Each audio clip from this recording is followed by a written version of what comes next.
নমস্কার বন্ধুরা, চলে এলাম পিঙ্কি রান্নাঘরে। তো দেখো, আজকে 30 টাকা দামের প্যাকেটের এক প্যাকেট বড় চাউমিন নিয়েছি এখানে। তো চাউমিনটা গরম জলে দেখো সেদ্ধ করে নিতে হবে 5 মিনিট মতন। তো গরম জলে দিয়ে দিলাম, ভালো করে 5 মিনিট সেদ্ধ করে নেব। দেখো আমার চাউমিনটা সেদ্ধ করা হয়ে গেছে, এখন নামিয়ে দেবো।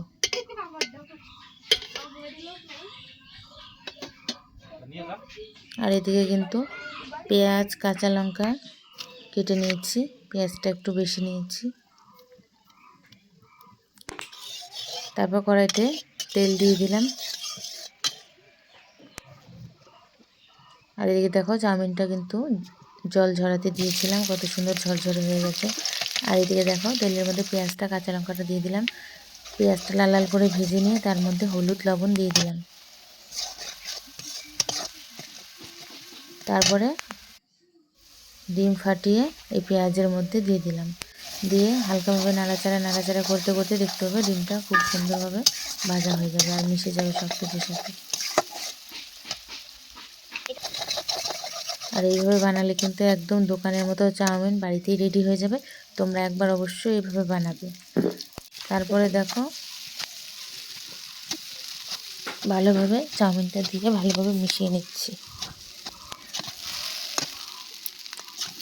খুব সুন্দরভাবে মিশিয়ে নাড়াচাড়া করে দেখো আমাদের চাউমিনটা কিন্তু ভাজা ভাজা হয়ে গেছে প্রায়।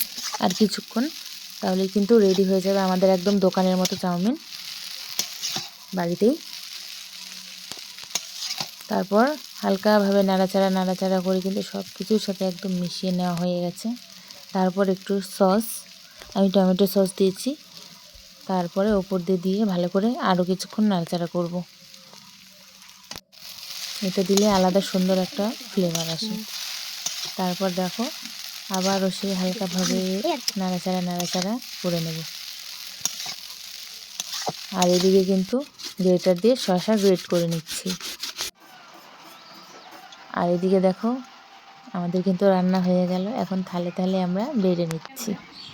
তারপর দেখো শসা কুচি আর পেঁয়াজ কুচি উপর দিয়ে দিলাম, তারপরে সস দিয়ে দিলাম। আর রেডি হয়ে গেল একদম দোকানের মতো চাউমিন।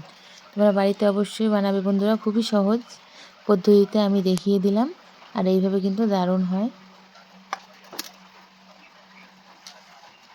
কারণ ভালো লাগলে পাশে থেকো।